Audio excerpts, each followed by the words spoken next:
Bonjour à tous. Cette semaine, on va parler d'hospitalité. On va parler de l'exemple que nous donne Abraham. Et c'est très intéressant parce que, en parlant d'hospitalité, on va aussi répondre à une question qui revient souvent. C'est la question du résultat. On a travaillé, on s'est fatigué pour quelque chose, pour une mitzvah.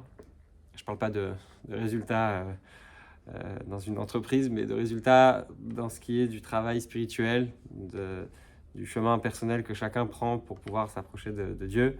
Et des fois, on a l'impression qu'on n'a pas de résultats et souvent, ça peut causer des frustrations, etc. Donc, c'est aussi un sujet qu'on va aborder aujourd'hui. Tout ça dans la paracha de la semaine. Je vous invite à prendre le livret de l'élève que vous avez soit devant vous, soit en dessous de cette vidéo. Vous avez un lien vers un PDF. Et donc, on regarde les premiers versets de la paracha de la semaine.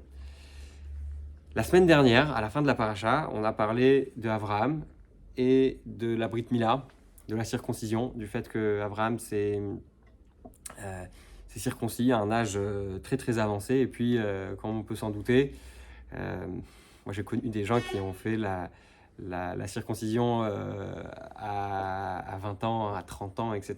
Donc j'imagine que quand on fait ça à 99 ans, c'est pas évident, c'est pas une chose facile. Et donc, c'est l'un des sujets centraux, puisque c'est le sujet avec lequel la paracha de la semaine va commencer.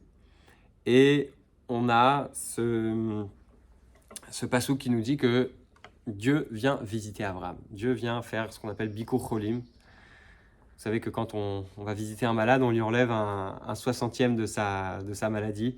Il y a cette phrase de Jacques Chirac que j'aime beaucoup. Il a dit au grand rabbin Citruc, quand il est venu le voir et qu'il était malade, souvenez-vous, il lui a dit, dans le judaïsme, on dit que quand on vient voir un malade, on lui enlève un 60e de sa maladie. Moi, je viens vous voir au nom de 60 millions de Français, et j'espère que ça fera l'affaire. Donc, on est dans les premiers psukim, je ne vais pas lire dans les mots, les premiers versets de la paracha. Donc, Dieu a fait en sorte que ce jour-là, il fasse très très chaud. Pourquoi ? Parce que Abraham, c'était quelqu'un qui avait un besoin d'avoir des invités. Abraham, c'était quelqu'un qui n'était pas seulement accueillant. Accueillant, vous savez, on entend quelqu'un qui a besoin de manger, on attend quelqu'un qui a besoin d'aide, alors on va aller le voir, on va faire le maximum pour qu'il ait à manger, etc. Non, c'est pas ça. Abraham, c'était quelqu'un qui allait chercher les invités. Et que quand il n'en trouvait pas, ça l'atteignait personnellement.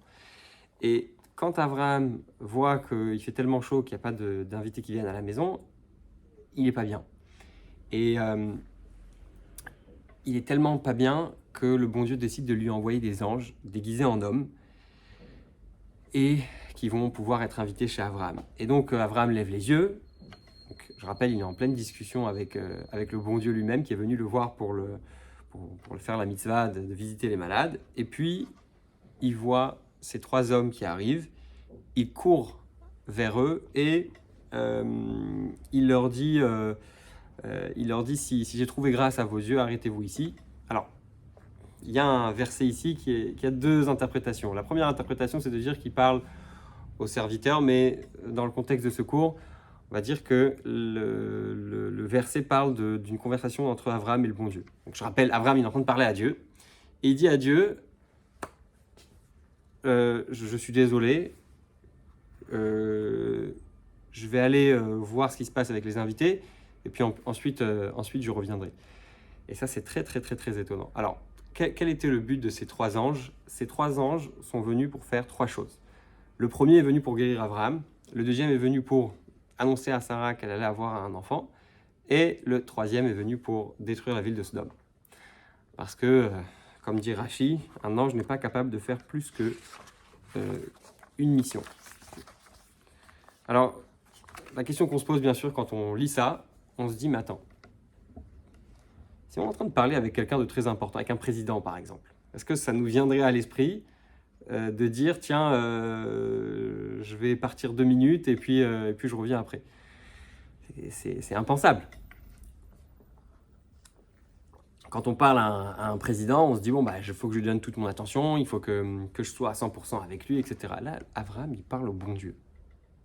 Donc quand Abraham parle au bon Dieu, on se dit, attendez, c'est quand même bizarre de mettre de côté le bon Dieu pour ne pas pour parler à des invités. Donc, pour raconter un peu ce qui se passe dans la suite, on a Avram qui propose de l'eau aux anges, donc, qui sont déguisés en hommes, et il leur dit reposez-vous sous l'arbre. C'est un peu la clim de l'époque, hein, il n'y a pas de moyen de se rafraîchir autre qu'en dessous les arbres. Et puis, prenez un peu de pain, rassasiez-vous, et les anges acceptent et s'installent chez Abraham. Donc ça, c'est le contexte, on va dire, historique de la paracha de la semaine, de ce qui s'est passé, l'histoire de la paracha de la semaine. Okay. Ensuite, on a le commentaire du rabbi sur cette paracha, page 4 dans votre livret. Au début de notre paracha, il est raconté. Rashi, donc c'est Rashi qui raconte d'après le Midrash, qu'Avraham excellait dans le domaine de l'hospitalité. Donc je lis dans le texte en français, page 4, le deuxième paragraphe, après le titre où il y a écrit le rabbi. À tel point que l'on craignait qu'il ignore son état de santé et s'efforce au-delà de ses capacités pour accueillir des invités. Ça veut dire que Dieu savait depuis le début que Avraham, même étant malade, allait courir après les invités. Pour éviter cela, Dieu enleva le soleil de son enveloppe afin qu'aucun invité puisse venir. Dieu, il a fait en sorte qu'il y ait une chaleur qui soit absolument insupportable, afin qu'aucun invité ne puisse venir. C'est en voyant qu'Avraham était contrarié de ne pas pouvoir recevoir que Dieu lui envoya des anges qui prirent l'apparence d'êtres humains. Ça veut dire que Dieu, il a modifié la nature, parce que ces anges devaient venir de toute façon. On va le voir plus tard dans la paracha, que quand Agar est dans le désert, elle va parler à un ange, et ce que les commentaires vont dire, c'est que Agar avait l'habitude de voir des anges dans la maison d'Abraham. Donc, en soi, le fait de recevoir des anges, c'était pas un problème pour Abraham, mais Abraham voulait des invités. Et c'est là que c'est important, parce que Dieu a changé la nature pour que ces anges qui avaient l'habitude, peut-être pas eux, mais d'autres, mais qui avaient l'habitude de venir chez Abraham, ces anges se sont déguisés en être humain pour pouvoir visiter Abraham. Et donc, pour soulager Abraham, Dieu lui envoie des anges. Donc, je reprends le troisième paragraphe. La visite des anges en soi n'est pas étonnante, car les anges devaient venir de toutes les façons. Rashi explique plus tard que 3 anges étaient nécessaires. Comme on l'a dit tout à l'heure, je saute un petit peu. Ce qui est intéressant ici est le fait qu'ils se soient présentés sous une apparence humaine, afin qu'Abraham accomplisse la mitzvah de l'hospitalité et prenne soin d'eux. Et bien sûr, la question que tout le monde a quand on lit ce texte, c'est pourquoi ? Pourquoi est-ce qu'Abraham se permet de laisser Dieu de côté pour laisser place à des invités ? Et la Gemara répond tout simplement, c'est pour nous apprendre que recevoir des invités, c'est plus important que recevoir la présence divine. Alors, qu'est-ce que ça veut dire concrètement ? Si je peux me permettre une petite explication. Si vous voulez, imaginez que vous parlez avec vos parents et qu'il y a un de vos frères et sœurs, votre frère ou votre sœur ou votre grand-mère ou votre grand-père, qui vous appelle et qui sollicite votre aide. Est-ce que vous allez répondre à cette demande ? Je pense qu'on y réponde ou pas, il est certain que nos parents veulent et désirent qu'on les laisse de côté, bien sûr avec tout le respect qui leur est dû, pour pouvoir aller rendre service à son frère, sa sœur, à son grand-père et sa grand-mère. Il y a un principe qui est expliqué dans Hayom Yom que l'amour d'une personne peut s'exprimer, là-bas ça parle de l'amour de Dieu, le fait d'aimer son prochain, c'est aimer ce que la personne qu'on aime. C'est-à-dire que vous verrez une chose, quand il s'agit d'apprécier quelqu'un, si vous aimez les enfants de quelqu'un, automatiquement cette personne va vous aimer. D'accord ? Donc ça veut dire que quelque part, quand Abraham décide de donner davantage d'attention aux invités, c'est qu'en réalité, il continue à aimer Dieu à travers ses invités. Donc là, on a fini la première partie du cours, et dans la deuxième partie, on va poser une question qui a priori saute aux yeux. Mais avant ça, il faudrait un peu reconsidérer qu'est-ce que ça veut dire l'hospitalité. Quel est le sens de l'hospitalité ? Il y a une blague qui dit que la famille Ben Amou invitait toutes les semaines la famille Cohen. Tous les dimanches, à 4h, ils se retrouvaient Et donc il sortait de là un peu tard. Et un jour, M. Benhamou demande au petit Cohen, dis-moi Benjamin, t'aimes bien venir chez nous? Alors l'enfant, il répond, oui, vraiment, j'adore venir chez nous parce que dès qu'on sort de chez vous, on va au restaurant. Qu'est-ce que cette blague, elle nous apprend? Vous savez, on dit dans chaque blague, il y a un peu d'humour. Ça veut dire qu'il y a beaucoup de messages. En réalité, avec l'humour, on peut faire passer des messages de façon beaucoup plus facile parce que quand on rit, notre corps se détend et on est capable de recevoir beaucoup plus d'idées. Il y a cette idée aussi dans les textes de Chassidut, notamment le discours de Chassidut que l'on dit au mariage. Là-bas, on parle du rire, de l'importance de la blague, etc. Bon, mettons ça de côté. Dans cette blague, qu'est-ce qu'on voit? On voit qu'il y a une personne qui a invité une famille et qui pense leur faire du bien et qui pense les recevoir comme il faut. Et finalement, il se rend compte que, eh bien, il n'a pas fait vraiment ce qu'il fallait. Et c'est ce qui le déçoit. Parce que quand les gens viennent chez lui, ils sortent de chez lui, ils vont au restaurant. Revenons un peu à l'histoire d'Abraham. Qu'est-ce qui se passe avec Abraham? Abraham, il reçoit des gens chez lui. Et ces gens sont des anges. Et les anges, ça n'a pas besoin de manger. Et si les anges, ça n'a pas besoin de manger, alors pourquoi est-ce qu'Abraham se fatigue pour aller les voir? En bref, Abraham est en train de parler avec le bon Dieu. Il met de côté le bon Dieu pour aller voir des invités. On a expliqué qu'avoir des invités, c'était quelque chose de très grand, l'hospitalité, c'est une très grande mitzvah, etc. Très bien. Mais on est en train de se rendre compte qu'Abraham n'est pas en train d'inviter des gens, puisqu'il est en train de recevoir des gens qui n'ont pas besoin de manger, c'est des anges. D'accord? Abraham va préparer, là dans la source 2, on voit tout ce que Abraham va préparer. Il demande à sa femme de faire des gâteaux, il demande à un il demande à un jeune homme, on sait que c'est Ishmaël selon les commentaires, d'aller préparer de la viande. Bon, il leur donne un bon repas quand même. Et puis quand on regarde Rashi, on se rend compte que quand les anges mangent, c'est écrit qu'ils faisaient semblant de manger. Le Tosfot, lui, dit qu'ils n'ont pas fait semblant de manger, ils ont vraiment mangé, mais pour faire plaisir à Abraham. Quoi qu'il en soit, qu'ils aient fait plaisir à Abraham, qu'ils l'ont respecté, ou qu'ils ont fait semblant, une chose est certaine, c'est qu'ils n'avaient pas besoin de manger. D'accord? Et donc ça soulève une question très très importante. Page 7, Abraham a-t-il accompli la mitzvah? En apprenant l'histoire au niveau simple, donc page 7, premier paragraphe. Il s'avère qu'Abraham n'a pas vraiment accompli la mitzvah de l'hospitalité, car ses invités n'étaient pas réellement des personnes, mais des anges. Les anges n'ont pas besoin de nourriture, ils ne mangeaient pas vraiment, ils faisaient semblant. Même selon l'opinion que les anges mangeaient, même selon l'opinion selon laquelle les anges mangeaient, c'était uniquement pour honorer Abraham ou pour respecter l'endroit dans lequel ils étaient. Vous savez, il y a une loi qui dit que il faut faire... à Rome, on fait comme les Romains, voilà, pour résumer. Ça veut dire que quand vous arrivez dans une synagogue et qu'il y a une certaine coutume qui est en place, d'accord, il y a un certain rite dans cette synagogue. Si vous êtes Razan, par exemple, vous allez devoir suivre le rite de la synagogue. Vous allez dans une famille et il y a une coutume qui est différente de la vôtre, vous allez respecter la coutume de l'endroit. Donc, la seule raison pour laquelle les anges se sont comportés de cette manière, la raison pour laquelle ils ont mangé, c'était pour respecter Abraham, pour respecter l'endroit dans lequel ils étaient. Mais en aucun cas, les anges avaient besoin de nourriture. Les nourrir n'était donc pas une véritable hospitalité. Et donc, la question qui se pose, c'est est-ce qu'Abraham n'a pas laissé Dieu de côté pour rien? Ceci soulève une grande question. Comment est-il possible que Dieu organise un tel événement surnaturel pour quelque chose qui n'est pas réel? Ça veut dire que comment est-ce que Dieu a pu faire des anges avec une apparence humaine pour qu'Abraham fasse quelque chose qui était finalement faux? D'accord? On va continuer, on va comprendre. Selon ce que nous avons expliqué, Abraham n'était vraiment pas autorisé à laisser Dieu attendre. Pourquoi? Quand est-ce qu'on a le droit de mettre Dieu de côté?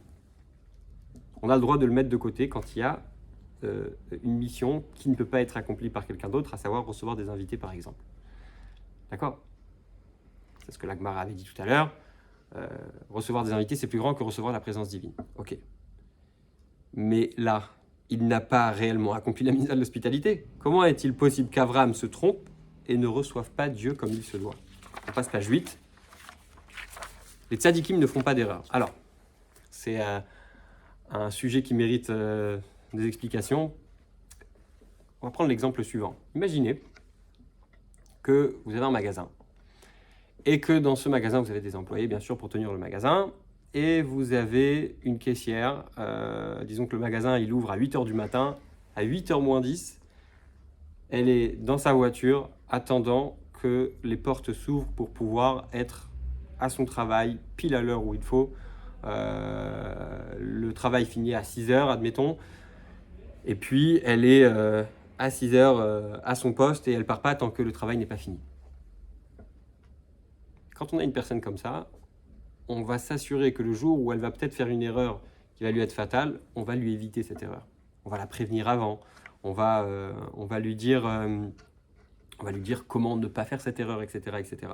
Et donc, si vous voulez, les tzadikim, c'est un peu pareil. Les tzadikim, ils ont un comportement qui est exemplaire.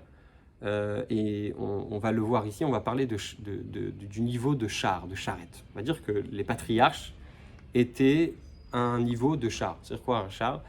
On peut comparer aujourd'hui avec une voiture. Ça, c'est un langage qui est utilisé dans la Kabbalah, dans la Chassidoute. Mais pour aujourd'hui, on peut le comparer avec une voiture. Une voiture, elle ne décide pas d'aller là où elle veut. D'accord? Alors bon, peut-être que dans quelques années, il y a des gens qui vont regarder cette vidéo et qui vont dire oui, bon, aujourd'hui, ça a changé. Bon, en tout cas, une voiture, en principe, elle est conduite par un être humain qui décide où il veut amener la voiture.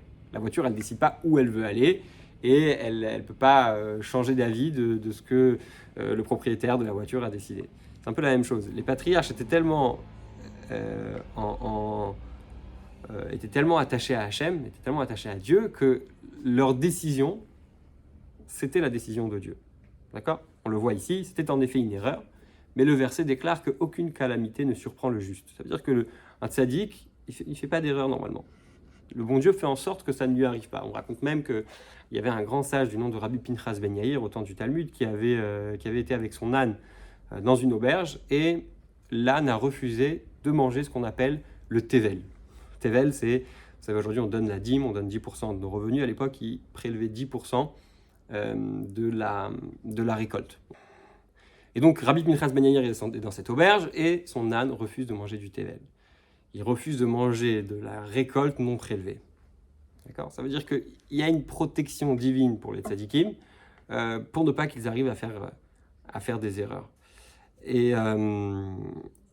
si c'est vrai pour les tzadikim de façon générale, pour les pieux, pour les justes, eh bien, il est certain que c'est vrai aussi pour les patriarches. Cela est certainement vrai pour les patriarches à propos desquels les sages disent les patriarches sont le char de Dieu. Comme on a expliqué tout à l'heure, l'idée du char, c'est qu'il ne décide pas où il va, mais il ne va que là où le propriétaire veut qu'il aille. Comment alors une telle erreur a-t-elle pu arriver à Abraham? Alors là, il y a on pourrait dire que c'est une parenthèse. Le rabbi va dire, parce que tout ce texte qu'on lit, c'est un discours du rabbi. Le rabbi va dire, regarde, si on avait dit qu'Abraham avait donné de l'argent aux mauvaises personnes, il avait aidé des pauvres qui étaient en réalité des charlatans. Bon, un pauvre charlatan, ça peut être un charlatan, mais il n'empêche pas que c'est un pauvre quand même. D'accord? Je vais lire dans les mots. Si on nous disait qu'Abraham avait donné de l'argent à des pauvres malhonnêtes, nous demanderions immédiatement comment une telle chose a pu arriver à Abraham, même si c'était arrivé par inadvertance. A fortiori dans notre cas, qui est pire que celui des pauvres malhonnêtes. En fin de compte, les pauvres malhonnêtes sont certes malhonnêtes, mais ils restent pauvres. Alors qu'ici, aucune hospitalité n'a été faite. Donc, au vu de tout ce qu'on vient d'expliquer, la qualité des avot, le fait que c'était des anges, le fait qu'ils n'ont pas véritablement mangé. Comment est-il possible que la Torah soit établie de telle sorte qu'une véritable loi, ça veut dire qu'on a donné une grande règle générale, on a dit inviter des gens, faire preuve d'hospitalité, c'est tellement important que ça dépasse le fait de recevoir la présence de Dieu. Comment on peut dire une chose pareille quand on sait que l'histoire qu'on a dans notre paracha ne peut pas être preuve d'exemple, puisque elle peut pas faire office d'exemple, puisque ils n'ont pas mangé, les anges. Donc, accueillir des invités est plus important que recevoir la présence divine devrait être dérivé d'une fausse histoire, un acte qui était en fait contraire à la loi. Donc c'est très très bizarre. Pour résoudre ce problème, nous devons conclure que même si les anges n'apparaissaient que comme des hommes, rien ne manquait à l'hospitalité d'Abraham. En réalité, on doit conclure de toute cette histoire que si les anges ont été reçus par Abraham comme ils ont été reçus, et si Abraham il a mis de côté le bon Dieu, c'est que forcément, il fallait les recevoir comme ça.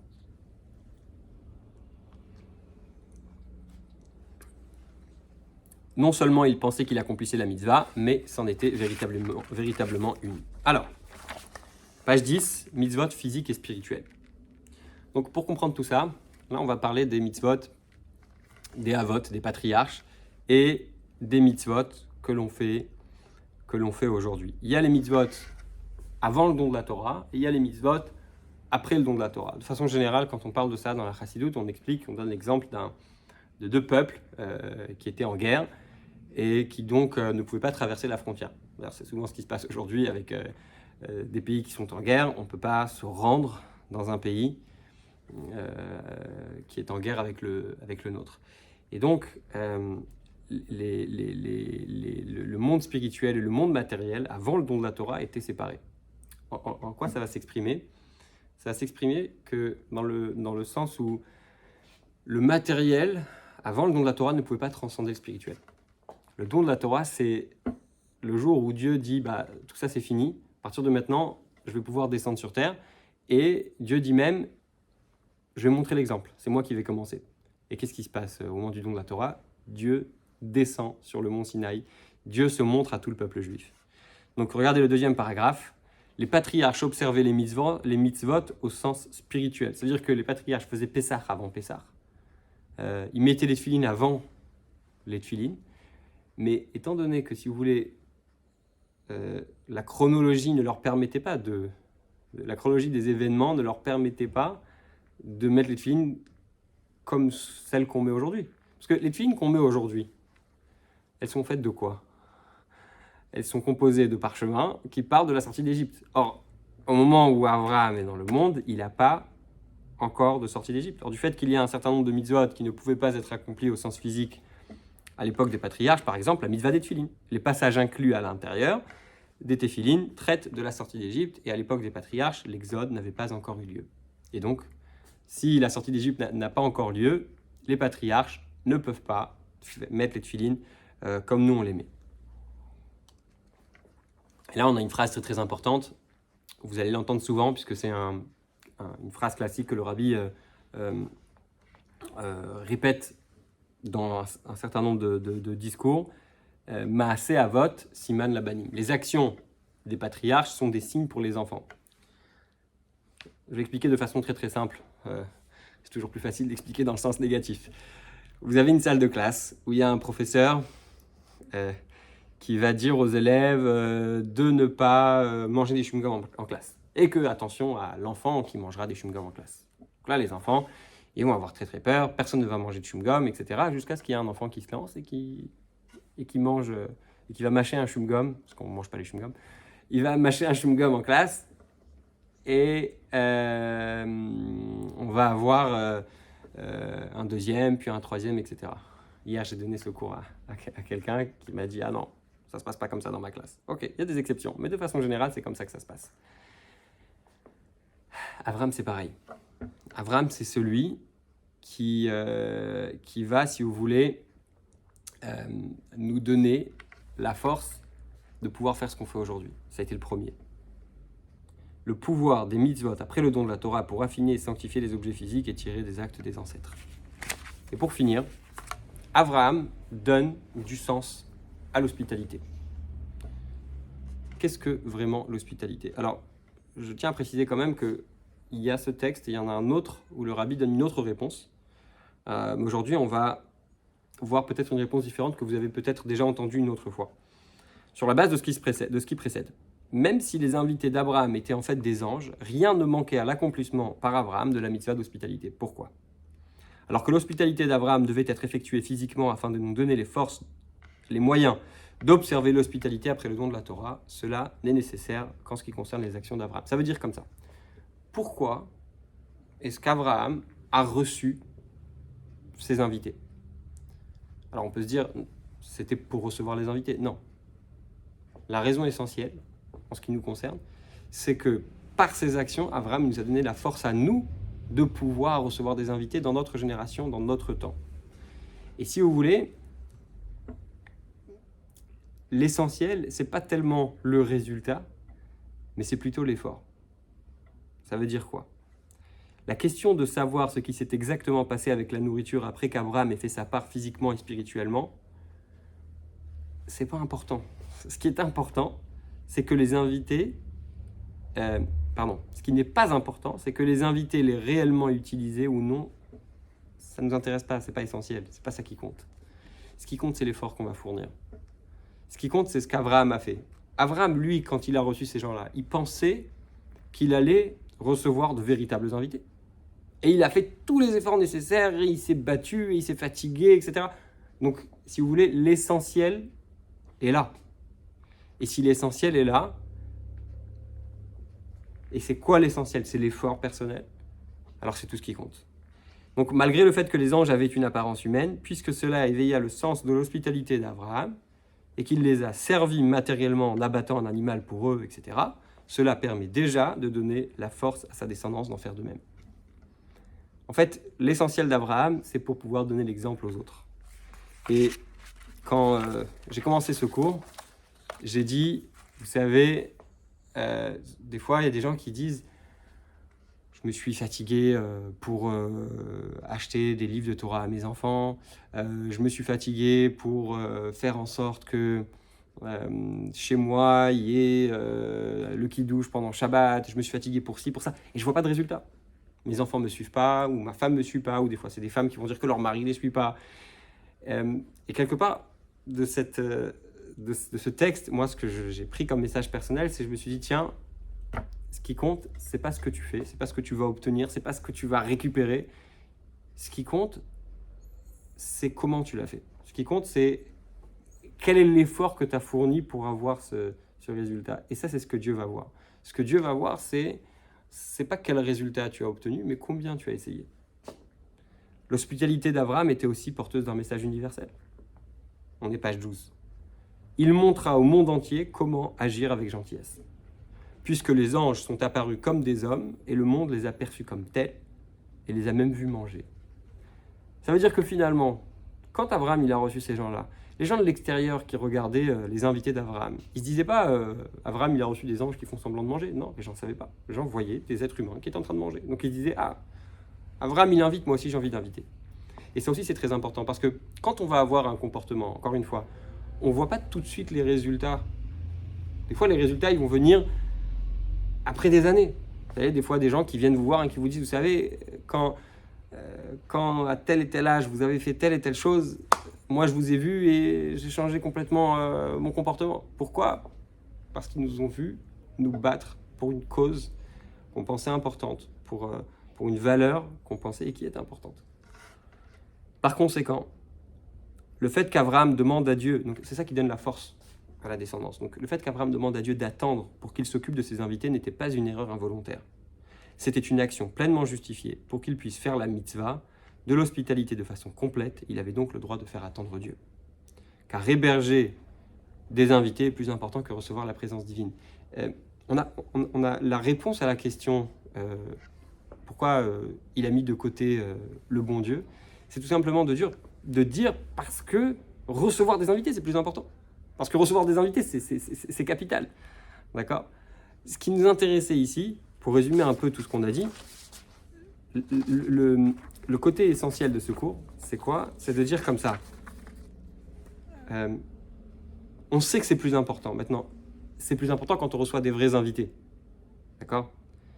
Et finalement, Abraham n'a pas reçu de vrais invités. Donc comment ça se fait que si Abraham n'avait pas de vrais invités, comment ça se fait qu'il ait pu mettre de côté le bon Dieu? Et finalement, on dit non. L'essentiel, c'est pas les invités, l'essentiel, c'est l'effort qui va être fait par la personne qui va recevoir. D'accord? Donc ça, c'est un peu toutes les idées qu'on a vues aujourd'hui. Et finalement, l'idée essentielle, c'est de dire que l'effort d'Abraham, ça va nous inspirer à nous afin de pouvoir recevoir des invités. Et je vais finir avec une petite histoire sur l'idée que c'est l'effort qui compte. Et cet effort, il va peut-être inspirer des gens. Il y avait un... Alors déjà, j'ai entendu cette histoire. Je vais vous dire dans quel contexte j'ai entendu cette histoire. Quand j'étais à Miami avec Laura Frankfurter, j'étais encore jeune. Non, je suis toujours jeune, mais j'étais Bachour à la Yeshiva. Et donc, on avait fait une fête, et puis il n'y avait pas beaucoup de monde qui était venu. J'avais dit au Rav Frankfurter, c'est dommage, etc. Il m'a dit, écoute, c'est la première fois que j'ai entendu cette histoire. Après, je l'ai entendu à plusieurs reprises, mais je me souviens l'effet que ça avait fait quand je l'ai entendu la première fois. Il avait dit que il y avait un Rav en Australie qui organisait des événements pour la pureté familiale. Le Rabbi lui avait demandé d'organiser de grands événements pour parler de pureté familiale, et de parler des lois, et de parler de l'importance, et de la valeur de la famille, etc. Et malheureusement, pour lui, il n'y a eu qu'une seule participante. Et donc quand il est revenu voir le Rabbi la prochaine fois, le Rabbi lui a demandé alors comment se sont passés les cours sur la pureté familiale, et très déçu, il dit au Rabbi non, mais il n'y a qu'une seule personne qui est venue. Et le Rabbi lui a dit, tu sais, pour faire Moshe Rabbeinu, pour avoir un enfant comme Moïse, il fallait qu'une seule maman. Donc ça veut dire que, qu'est-ce que le Rabbi est en train de dire à cette personne? Des fois, on ne va pas avoir le résultat concret, on ne va pas avoir tout de suite, mais quelque part, l'effort même va nous permettre d'obtenir des choses. On ne les voit pas tout de suite encore une fois, mais il faut bien se souvenir qu'il n'y a aucun effort qui ne part en vain, et il n'y a aucune force qu'on a mis, il n'y a aucun effort, il n'y a aucune chose dans laquelle on s'est investi à 100%, dans laquelle on ne verra pas de résultat.